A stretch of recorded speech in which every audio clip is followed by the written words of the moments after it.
Hey everybody, welcome back. Marcus Graves back again with another reaction to The Haunting of Hill House. This time to episode 2, Open Casket. Let's get on into it. Nellie's in the red room. So immediately we're going to get an answer, maybe get an answer to my question from last episode. And I don't want to see her in the open castle. The open casket.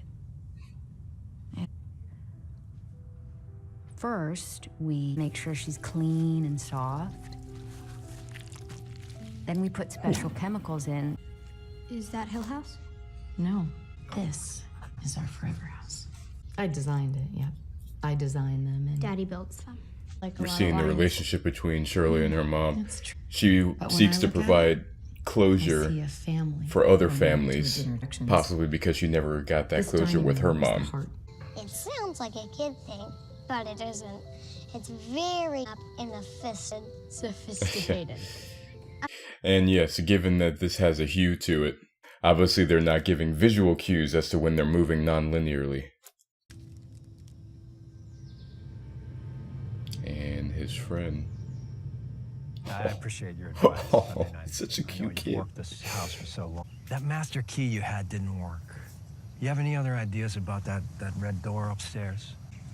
Afraid not. Not for that one.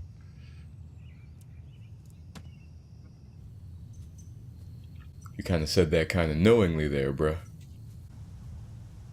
Oh, Kittens. hi. She couldn't be far. She needs to feed you. This little thing. Love cat. I was about to say I love cats.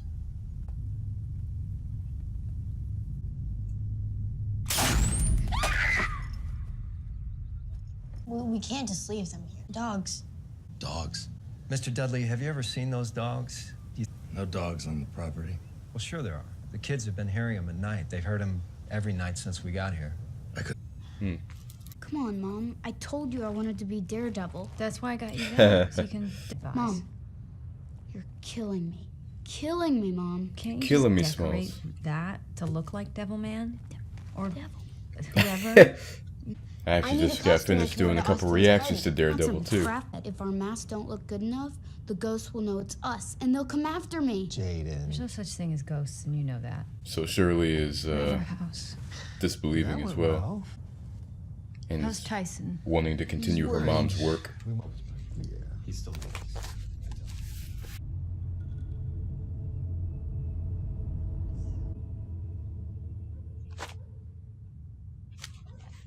You're all set. Did you know they have horseback riding? They have horseback riding. They have horses. She's fixated on those horses. He can do it. He's gonna do it. Nope. You're finishing the Brussels sprouts. You're on fire today, Mom. Watch it, Captain Lame. Both of you. Jaden. I said watch your tone, unless you want. There's 5 of them like there's 5 of us. Lord Stark, there are 5 pups here. Just enough, and you drop Each a one for the needle on Stark their children. nose. What? What do you want? I don't even. Why are you banging on the wall? You're banging on the wall to tell me about the stupid dogs? What was that? What is that? Yeah, hey, girl, that's what I just asked you. It's over now, right? It's over. Thanks. Steve. It's the middle of the night. She's dead. Shut up. Then maybe she saw that in her dream at the same time Steve saw Nell. Dad called me What do you say? that she killed herself. Did he say that? He didn't exactly tell me. Yeah, like I remember him saying I couldn't she's really hear it dead. because I saw. No. He wouldn't know. She wouldn't She call won't him. let him say it.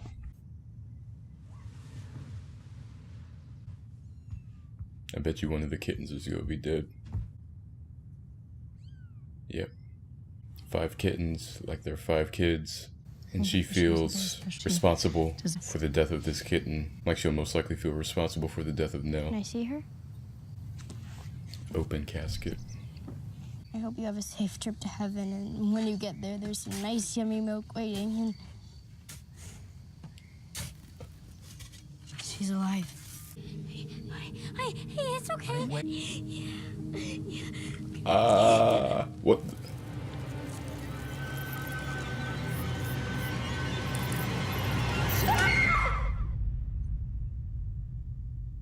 He deserves to be here. You're not giving him time to get here. He missed her wedding. We're not gonna let him miss her funeral, too. He has time, but I'm not leaving her in. Nell's wedding. She'll. I wanted to wait for a break in the dialogue and things going on. You also see Shirley's the only one at the cat eulogy, tying her once again with death in the same way that even as an adult, she's oriented around closure, death. It's gonna be okay, sure. Yeah, because she probably couldn't do it. I don't want to see her. Notice she also says, she said it about the grandmother, she's saying about her sister, I have to fix her. We saw in the last episode in this one that she seems to take the weight of the family on her shoulders, getting Luke into rehab and everything. She's the one who is trying to take her mother's place as a mother to her siblings. No. No. Well, that's what's happening. Steve, do you know what I'm doing right now? I'm elbow deep in our sister's chest cavity, pulling out a bag of her internal organs. That's what. Shit. Kittens aren't supposed to be without their mommies. No matter how much you love Kittens are not supposed to be without their mommies. I don't believe you. Just quiet. It's not fair. It's not fair. Stop it. She loved you both so much. Where is she now?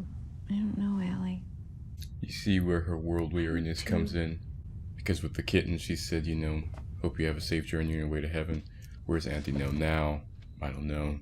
Similar to her hopefulness when Luke first went into rehab. We'll fix it. I think he's going to do it. I really think it's going to happen. Transition to her. And she's like, look, he's on his own, whatever. Yeah. Now, they ruled it as suicide. What exactly happened that she had the marks on her face? I can't remember. Did they say that she hung herself and those are supposed to be from a fall? I don't You know what I mean. Theo said that he wasn't at the wedding. I wonder why.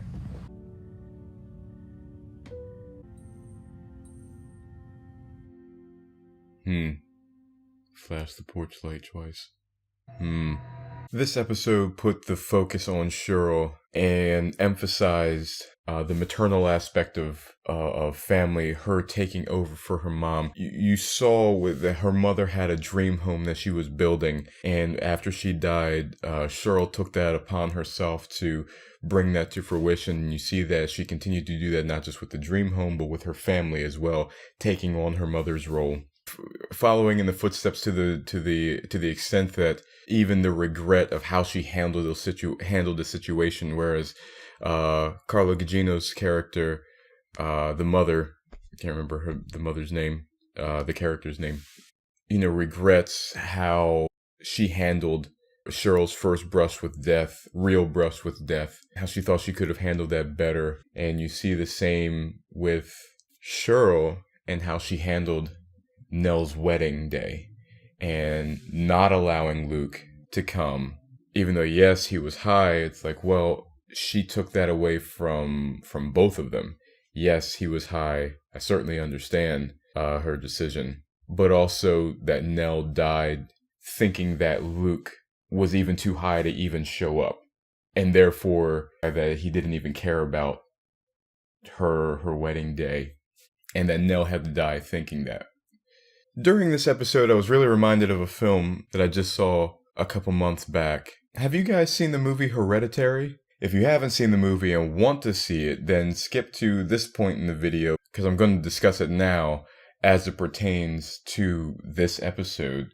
And if you've come to this point, you've either have seen Hereditary or don't care about it being spoiled. And for those who've seen it, you probably know where I'm going to go with this soon. In the movie, you have a family who these things start happening to them. They start seeing these things that are occurring or that are going on, and it's ambiguous kind of up until the end. Up until the end, it leans more towards the supernatural, but it's kind of ambiguous as to if this is a mental health issue or if something supernatural truly is occurring, because you find out that the family has a history of mental health issues. You know, that being the theme in Hereditary. Well, is it mental health issues, hence Hereditary, or is there a supernatural force that's coming through this family, hence still Hereditary, just a supernatural issue that this family is facing? And in the same way, we have Cheryl and Steven, who are disbelieving of anything supernatural occurring. They believe that it was the mother was mentally ill, and